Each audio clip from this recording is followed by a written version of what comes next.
नमस्कार जोहार दोस्तों। मैं हूं आपका योगेश कुमार और आप देख रहे हैं आपका अपना यूट्यूब चैनल अपना कुंबस हूं। दोस्तों, आज 5 जुलाई 2022 है और 5 जुलाई 2022 को श्री हेमंत सोरेन यानी कि माननीय मुख्यमंत्री श्री हेमंत सोरेन द्वारा सौर ऊर्जा नीति 2022 का लोकार्पण किया जा रहा है। यह अक्षय ऊर्जा से समृद्ध झारखंड की एक परिकल्पना है और सरकार की मानना यह है कि झारखंड में अगर अक्षय ऊर्जा से समृद्ध हो जाए तो फिर यहाँ की जो बिजली की समस्या है, जो ग्रिड की समस्या है, ये सारी समस्याओं का समाधान हो सकता है। दोस्तों, इसी उद्देश्य से 4000 मेगावाट क्षमता की सौर ऊर्जा का अधिष्ठापन का लक्ष्य जो है इस नीति के तहत मुख्यमंत्री द्वारा रखा जा रहा है। यानी कि अगर सौर ऊर्जा से इस नीति के तहत अगर सही हो तो 4 मेगावाट बिजली का उत्पादन वित्तीय वर्ष जो है 2022-23 से लेकर 2026-27 तक यह जो है लक्ष्य को प्राप्त करने का टारगेट रखा गया है। दोस्तों, इसमें क्या है कि 3000 मेगावाट जो है वह यूटिलिटी में है। अब यूटिलिटी से कहाँ कैसे है, तो यूटिलिटी में जैसे सोलर पार्क आ जाते हैं, आज हम लोग डिस्कस करेंगे इस बारे में भी। गैर सोलर पार्क आ जाते हैं, आपका फ्लोटिंग सोलर जो है वो एनर्जी है, और कैनाल टॉप सोलर एनर्जी। इस टाइप के जो प्रोजेक्ट्स हैं, इन प्रोजेक्ट्स के माध्यम से एनर्जी को स्थापित करने का प्रयास किया जा रहा है। इसमें से 720 मेगावाट जो है डिस्ट्रीब्यूटेड सोलर है। ये कौन सा है, तो ये रूफ टॉप सोलर है। रूफ टॉप सोलर जो कि घरों में लगाया जाता है। कैरिज सोलर है जो कि 220 वाट का रखा गया है। और सौर सिंचाई के तहत जो प्रधानमंत्री कुसुम योजना अभी जिसमें झारखंड का बड़ा ही अच्छा नाम हुआ है, उससे जो है यह जो है आने की संभावना व्यक्त की गई। यानी कि जो खपत होती है वो खपत अगर नहीं हो तो ऊर्जा बचेगा, और जो खपत हो रही थी वो पॉजिटिव हो जाएगा। यानी कि जो हम लोग अभी मोटर पंप से पानी की जो सिंचाई कर रहे हैं या डीजल से सिंचाई कर रहे हैं, वह सिंचाई कुसुम योजना के तहत अगर सौर सिंचाई हो जाए तो इससे 250 मेगावाट की हमारे पास जो बचत है या ऊर्जा का सोर्स जो है वह आगमन हो जाएगा। इसके बाद 280 मेगावाट जो है उन्होंने लक्ष्य रखा है कि ऑफ ग्रिड सोलर से ये हो जाएंगे। ऑफ ग्रिड सोलर कहने का मतलब है जैसे गांवों में जो लाइट वगैरह देखते हैं आप लगा हुआ आजकल, वो जो लाइट है उस पर जो खपत होती है उस खपत को रोकने के लिए, यानी कि मिनी माइक्रो ग्रिड बनाकर। दूसरा है सौर ऊर्जा आजीविका मिशन से जो है 50 है, और सोलर पंप से 120 मेगावाट यहाँ पर भी रखा गया है। दोस्तों, ये सारी चीजें आज जो सौर ऊर्जा नीति 2022 का लोकार्पण होगा इसमें है। क्या सौर ऊर्जा की यह नीति पहली नीति है? जी नहीं, इसके पहले भी झारखंड में 2015 में सौर नीति आई थी। 2015 में झारखंड में जैविक ईंधन पर आधारित ऊर्जा नीति की निर्भरता को खत्म करने के लिए इस प्रकार की नीति का घोषणा किया गया था, और जिसे नाम दिया गया था झारखंड राज्य सौर ऊर्जा नीति 2015। आज हम लोग उसके बारे में भी थोड़ा चर्चा करेंगे, क्योंकि जब इस प्रकार के कोई नई चीजें होती हैं तो आपके सामने ये प्रश्न बन के सामने खड़ा हो जाते हैं कि 15 में क्या हुआ था, कितना मेगावाट का था, उसमें क्या लक्ष्य रखा गया था, लक्ष्य की प्राप्ति हुई या नहीं हुई, किस प्रकार से हुआ था। तो ये सारी चीजें इसमें एक चीजें आपको बता दें, 2022 में जो निवेशकों के लिए विशेष प्रावधान किया गया। क्या प्रावधान? निवेशक कहने का मतलब यहां पर देखिए प्राइवेट पार्टी को। यही सरकार चिल्लाती है कि पूरे सब जगह प्राइवेटाइजेशन हो जा रहा है, सब जगह प्राइवेटाइजेशन हो जा रहा है, रेलवे प्राइवेट हो जा रहा है, इन्होंने देखिए, इन्होंने भी अपने आप को प्राइवेट सेक्टर को झोंका है। और क्या कहा गया? निवेशकों के लिए विशेष प्रावधान किया गया, जो निवेश करेंगे, निवेशक मतलब कंपनियां। तो यहां पर क्या है, नई नीति में निजी निवेशकों को प्रोत्साहन हेतु single window clearance system, payment security mechanism समेत बहुत सारे प्रावधान किए गए हैं। इसमें क्या कहा गया है कि 25 मेगावाट से अधिक की परियोजनाओं की अनुमति एवं निर्णय हेतु राज्य सरकार राज्य स्तरीय एम्पावर्ड कमेटी जो SLEC का प्रावधान है उसको लागू करेगी। एक ही स्थान पर 25 मेगावाट से कम की परियोजनाओं की स्वीकृति के लिए राज्य स्तरीय स्क्रीनिंग कमेटी जो है वो करेगी। एम्पावर्ड कमेटी, स्क्रीनिंग कमेटी समर्पित और नीति सेल है। अधिकतम 60 दिनों के अंदर वैधानिक स्वीकृति दी जाएगी प्राइवेट पार्टी को। 1000 सोलर ग्राम का गठन करने की योजना है इसमें, और क्रॉस सब्सिडी तथा थर्ड पार्टी और कैप्टिव उपयोग में छूट मिलेगा। इसमें 1% की दर से 25 वर्षों तक इंडेक्सन बिजली छूट रहेगी, बिजली बिल में छूट रहेगी, और 5 वर्ष तक राज्य का जो SGST है उसमें 100% तक अदायगी नहीं की जाएगी। ये सारी चीजें आपका इस बार जो 2022 का जो नई सौर ऊर्जा नीति आने वाली है इसमें है। क्या पर्याप्त है? अगर इसे कहें कि पर्याप्त है तो नहीं हो सकता है, लेकिन पिछली जो सौर ऊर्जा नीति 2015 थी, इस नीति से तो थोड़ा बहुत अपग्रेडेड है और बहुत सारी चीजें जो है इसमें है। पहली जो नीति थी उसमें 10 वर्षों के लिए अनुमोदन किया गया था, और इसमें चूंकि 22 से 27 तक के लिए ही निर्धारण किया गया है, यानी कि 5 वर्षों के लिए। दूसरा बात है कि 10 वर्षों का जो टारगेट था उसमें भी पंजीकृत कंपनी, फर्म, समिति, सारी चीजों को उसमें भी शामिल किया गया था, इसमें भी प्राइवेट सेक्टर को।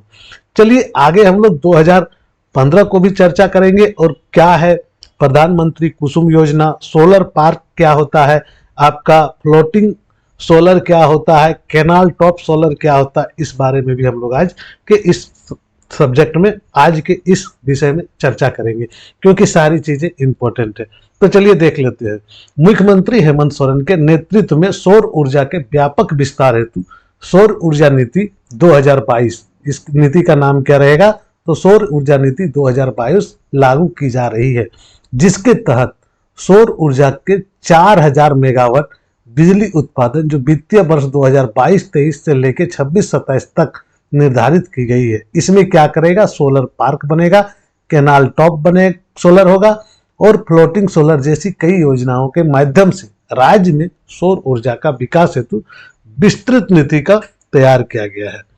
क्या है इस विस्तृत नीति में? देखिए कि अगले 5 वर्षों में राज्य में समेकित रूप से 4000 मेगावाट क्षमता के जो सौर ऊर्जा अधिष्ठापन का है उसका लक्ष्य सरकार ने रखा है, और इसके तहत यूटिलिटी स्केल पर लगभग 3000 मेगावाट, डिस्ट्रीब्यूटेड सोलर के अंतर्गत 720 मेगावाट और ऑफ ग्रिड सोलर प्रोजेक्ट के माध्यम से 280 मेगावाट का सोलर ऊर्जा प्लांट अधिष्ठापन यानी कि लगाने का लक्ष्य तय किया गया है। इसके तहत सरकार ने निवेशकों पर भी ध्यान रखा है, और सरकार ने निवेशकों के लिए जो नई नीति है इसमें क्या कहा गया है कि single window system, payment mechanism, land bank के माध्यम से भूमि व्यवस्था और इस प्रकार के अन्य प्रावधान भी किए हैं। सौर ऊर्जा सेल अधिकतम 60 दिनों के अंदर वैधानिक स्वीकृति, 60 दिन मतलब सिर्फ 2 महीने के अंदर वैधानिक स्वीकृति दी जाएगी। 1000 सोलर ग्राम का गठन किया जाएगा। इस योजना के तहत आर्थिक रूप से पिछड़े ग्रामीणों को प्रोत्साहित करने की योजना है इस नीति के तहत, और क्रॉस सब्सिडी तथा थर्ड पार्टी और कैप्टिव उपयोग में छूट 1% की दर से 25 वर्ष तक इंडेक्सन में बिजली बिल में छूट, और 5 वर्षों तक SGST जिसको राज्य वस्तु एवं सेवा कर बोला जाता है उसमें 100% की छूट होगी। सरकार द्वारा लक्ष्य के अनुरूप कार्यों का विश्लेषण हेतु 2 उच्च स्तरीय समिति का गठन किया जाएगा, इसमें यह कहा गया है। और इस तरह से अगर 2015 को हम लोग देखेंगे तो 2015 को चर्चा करना जरूरी है। 2015 को भी चर्चा करते हैं, और चर्चा करने के बाद हम लोग आगे निष्कर्ष निकालेंगे कि क्या है 2015 और 2022 के जो सौर ऊर्जा नीति है इसके बारे में। चलिए देखते हैं 2015 के जो राज्य का सौर ऊर्जा नीति था उसमें क्या था। तो झारखंड राज्य सौर ऊर्जा नीति 2015, इसमें कहा गया था कि झारखंड में जैविक ईंधन पर आधारित ऊर्जा की निर्भरता कम करने के लिए झारखंड राज्य सौर ऊर्जा नीति 2015 लागू किया गया है। इस नीति के अंतर्गत उन सभी वैकल्पिक साधनों पर विचार किया जाएगा जिसमें जैविक ईंधन पर निर्भरता कम होती है। उर्वरता कम होती है, कहने का मतलब है उन सभी वैकल्पिक साधनों में सौर ऊर्जा भी आ जाता है, ताप ऊर्जा भी आ जाता है, विंड पावर भी आ जाता है, सारा। इसमें राज्य में सौर उष्मा ऊर्जा के 300 दिनों तक उच्च मात्रा एवं गुणवत्ता के साथ प्राप्त होती है, जिसमें 4.5 से 5.5 किलोवाट प्रतिदिन ऊर्जा की क्षमता निहित है। कहा गया कि सौर ऊर्जा उत्पादन की लागत अधिक होने के कारण इसकी स्थापना संभव नहीं हो पाती है, परंतु बिना प्रदूषण फैलाए और कम लागत पर इस माध्यम से बिजली उत्पादन करने के लिए झारखंड ने सौर ऊर्जा नीति 2015 की घोषणा की। हालांकि खर्चीला ज्यादा है, लेकिन फिर भी चूंकि प्रदूषण को कम किया जा सकता है इससे, इसलिए इसकी घोषणा की गई है। इसमें कहा गया है कि निजी क्षेत्र की सहायता से वर्ष 2020 तक 2650 मेगावाट सौर ऊर्जा उत्पादन करना लक्ष्य रखा गया था। दूसरा था कि सौर ऊर्जा प्रोजेक्ट के निर्माण के लिए अनुकूल वातावरण का निर्माण करना, यानी कि वही सिंगल विंडो क्लियरेंस सिस्टम जो है वो। तीसरा था कि राज्य में स्थिर तथा पर्यावरण प्रदूषण मुक्त ऊर्जा सुनिश्चित करना।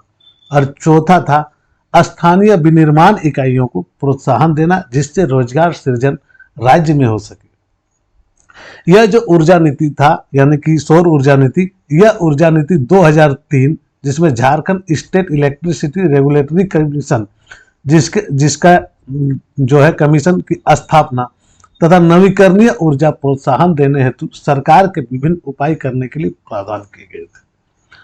पहला जो सौर ऊर्जा नीति है वह 10 वर्षों के लिए किया गया था, अनुमोदन तिथि से लागू होगा, और इस बार कितना है 5 वर्षों का।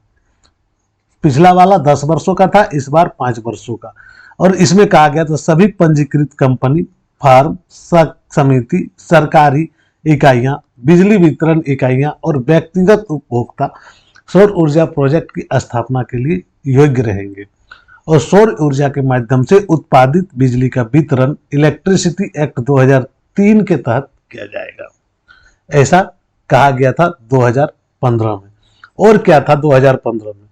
2015 में जो है आपका अगर देखेंगे तो डिस्ट्रीब्यूशन का लिस्ट भी दिया गया था, जिसमें उत्पादन जो है वो बांटा गया था। अगर आप पहले से जेपीएससी का देखे होंगे तो उसमें एक डाटा भी दिया गया था, जिसमें 3 तरह के थे: solar photovoltaic power plants, solar photovoltaic power plants, दूसरा नंबर था रूफटॉप, जिसको हम लोग बोलते हैं रूफटॉप, और तीसरा नंबर में था थर्मल, सोलर थर्मल। इसमें प्रत्येक फाइनेंशियल ईयर के अनुसार जो है एक डाटा दिया गया था, जो कि निश्चित एक डाटा था। मैं लास्ट 2 साल का डाटा आप लोगों को सामने रखूंगा, जो कि 18-19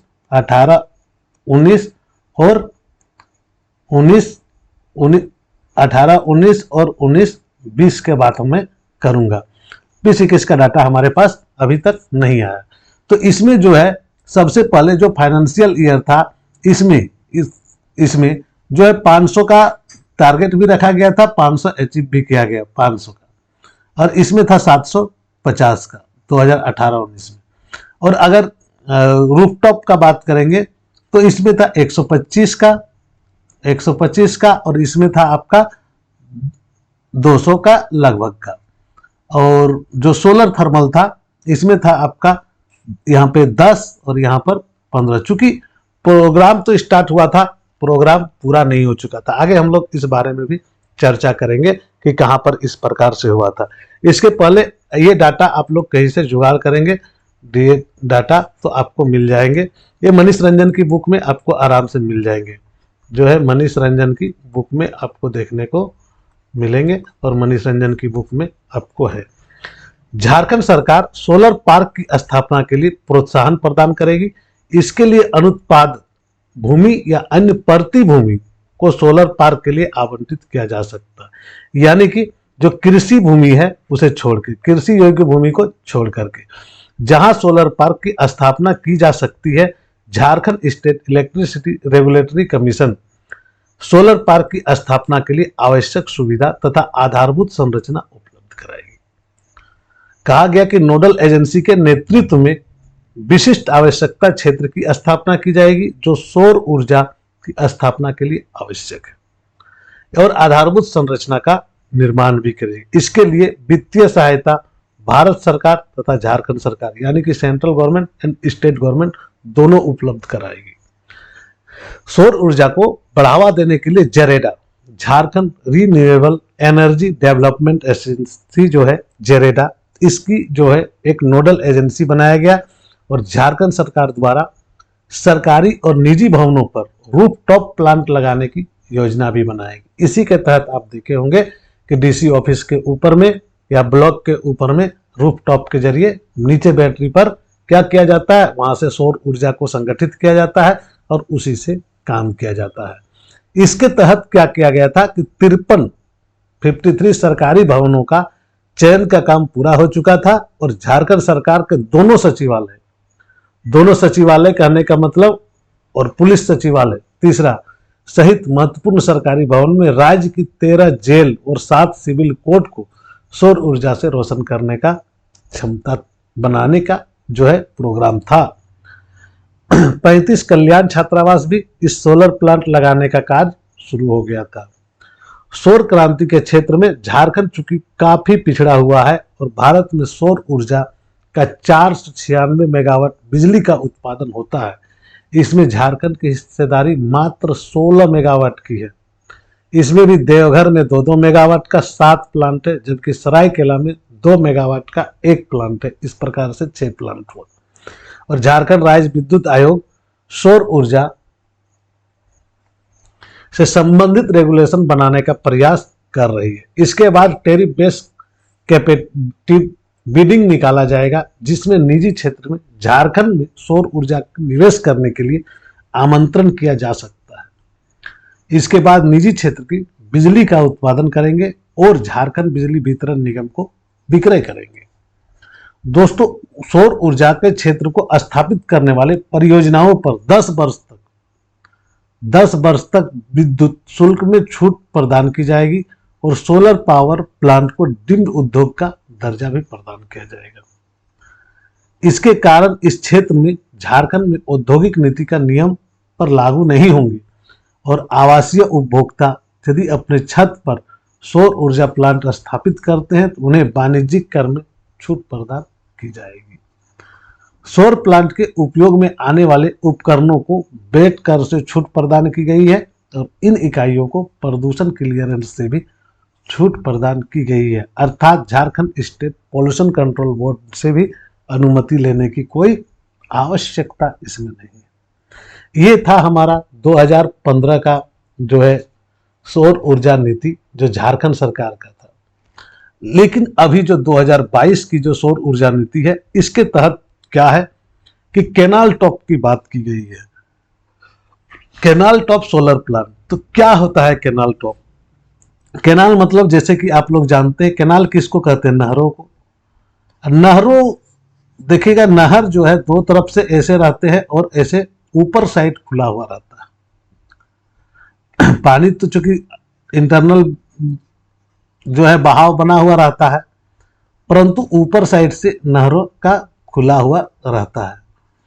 तो इसी खुले हुए पार्ट में जो है ऊपर से रूफटॉप बना देने का काम जो है यह सोलर जो है प्लेट लगाने का काम इसमें हो जाता है ताकि इससे बिजली का उत्पादन किया जा सके। क्या है कैनाल टॉप सोलर प्लांट? इसमें बारे में इस योजना के तहत नहर के ऊपर में सोलर पैनल, बैटरी सहित अन्य उपकरणों को प्लांट किया जाता है। गुजरात में यह योजना काफी सफल रहा है। वहां पर हर नहर पर इस तरह के सोलर प्लांट बनाकर गांव-गांव में बिजली की निर्बाध आपूर्ति की जा रही है। दिन भर क्लीन एनर्जी इससे मिलती है और नहर के पानी में होने वाला बाष्पीकरण से भी इसे बचाया जा सकता है, क्योंकि ऊपर से छत का जैसा हो जाता है तो नहर का जो पानी है वह भी वाष्पन नहीं हो पाता है। करीब 1000 परिवारों को बिजली आपूर्ति की जा सकेगी। इस बिजली पावर प्लांट के माध्यम से कई लोगों को रोजगार से भी जोड़ा जा सकेगा। परंपरागत ऊर्जा का स्रोत का दबाव इसमें घटेगा। कोयला व पानी की इसमें बचत होगी।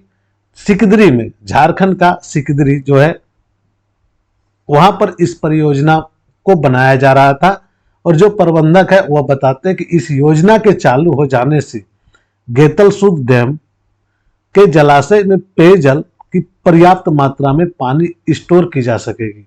चूंकि दिन भर सोलर सिस्टम से बिजली आपूर्ति होगी, इसलिए पीक आवर पर भी हाइडल का बिजली लोगों को सालों भर मिल सकेगा। तो कितना फायदा है इसका अगर कैनाल टॉप सोलर प्लांट लगाया जाता है तो, खास करके सिकदरी में हमारे यहाँ लगाया जा रहा है। दोस्तों चलिए आगे बढ़ते हैं और आगे देखते हैं फ्लोटिंग सोलर प्लांट क्या है। तो फ्लोटिंग सोलर प्लांट दरअसल में किस प्रकार का प्लांट होता है? यह कहीं पर भी डैम में या वैसे जगह में जहां पानी शांत है उस जगह में क्या करता है, ऊपर से पानी के ऊपर में जो है उसका जो सोलर रूफटॉप है वो लगाया जाता है और वह तैरते रहता है। उसी के बीच में बैटरी भी रहता है, उसी से प्लांट से जो है सौर ऊर्जा से एनर्जी निकाला जाता है। दरअसल ये फ्लोटिंग सोलर प्लांट किसी भी जमीन पर जो सोलर प्लांट लगाए जाते हैं उससे काफी अलग होता है। ये जो है भूमि आधारित सोलर प्लांट्स के लिए एक ऐसा विकल्प होता है जिसमें वाटर बॉडीज की सतह पर फोटोवोल्टिक पैनल की तैनाती की जाती है और अक्सर सोलर प्लेट्स लगाने के लिए कई समस्याओं का भी सामना करना पड़ता है। इसमें मुख्य रूप से ग्रिड से कनेक्टिविटी, भूमि का अधिग्रहण, विनिमय जैसी चीजें शामिल है। लेकिन इसमें फ्लोटिंग सोलर प्लांट्स में इन चुनौतियों का सामना करने में मदद करते हैं, क्योंकि फ्लोटिंग सोलर प्लांट्स को स्थापित करने का एक अन्य लाभ होता है कि यह सारा जगह तो वाटर बॉडीज है, इसमें कूलिंग प्रभाव है और इसमें इन सौर पैनलों का प्रदर्शन 5 से 10% तक बढ़ भी जाता है, क्योंकि यहाँ पर थोड़ा सा हीट होता है वो थोड़ा कम होता है और एनर्जी ज्यादा देता है। भारत में सबसे पहले जो है इस प्रकार का प्लांट 2014 में कोलकाता में स्थापित किया गया था। कोलकाता में बहुत ही बढ़िया रिजल्ट रहा है। चूंकि हम लोगों ने बोला था कि एक जो प्रधानमंत्री कुसुम योजना है उस योजना से भी हमें कुछ एनर्जी मिल जाएगी, तो थोड़ा सा चर्चा कर लेते हैं पीएम कुसुम योजना पर। तो प्रधानमंत्री किसान योजना से जो सोलर पंप मिलेंगे, इस सोलर पंप के बारे में यहाँ पर बात की जा रही है। तो इस योजना के तहत क्या है, किसानों को खेत में सोलर पंप लगवाने में सब्सिडी प्रदान की जाती है ताकि उसको सस्ता कीमत पर सोलर पंप उपलब्ध हो सके। किसानों को खेत में सोलर पंप लगाने का काम कई राज्यों में किया जा रहा है और इसमें से किसानों को 2 तरह का फायदा होता है। एक तो किसानों को सिंचाई के लिए 24 घंटे बिजली मिल रही है, जिससे बिजली का जो बिल है वह कम हो जाता है और दूसरी ओर अतिरिक्त बिजली मिलने से वह ग्रिड में बेचकर पैसे भी कमा रहे हैं। राज्य सरकार जो है इसी क्रम में सरकार राज्य के किसानों को सब्सिडी दे रही है और सब्सिडी पर सोलर पंप उपलब्ध कराए जा रहे हैं। इसके लिए आवेदन भी आमंत्रित किए गए और इच्छुक किसान योजना के तहत आवेदन करके सोलर पंप पर मिलने वाले अनुदान का लाभ उठा सकते हैं और सस्ती कीमत पर अपने खेत पर सोलर पंप भी लगवा सकते हैं। कितना मिलता है इसमें सब्सिडी, ये जान लें। तो किसानों को सोलर पंप योजना के तहत जो सब्सिडी मिलेगी वह सब्सिडी राज्य सरकार और केंद्र सरकार दोनों देती है और मशीन के एचपी के हिसाब से यह निर्धारित करती है। इसमें 2 से लेकर 10 एचपी के सोलर पंप उपलब्ध कराए जाते हैं, जिस पर अलग अलग तरह की सब्सिडी दी जाती है। कभी इस बारे में विस्तार से चर्चा करेंगे जब कुसुम योजना के बारे में चर्चा करेंगे। चूंकि आज हम लोग झारखंड के जो मूल योजनाएं थी, जिसका नाम है आपका झारखंड अक्षय ऊर्जा से समृद्ध होगा और मुख्यमंत्री श्रीमान हेमंत सोरेन जी के द्वारा आज 5 जुलाई को इसे लोकार्पण किया जाएगा, जो कि अक्षय ऊर्जा से समृद्ध होता झारखंड के नाम से सौर ऊर्जा नीति 2022 है और इसके तहत 4000 मेगावाट क्षमता की सौर ऊर्जा का अधिष्ठापन होगा और इसी बारे में आज की क्लासेस थी। धन्यवाद। आगे और नए नए क्लासेस के लिए जुड़े रहे। तब तक के लिए जय हिंद, जोहार, जय झारखंड।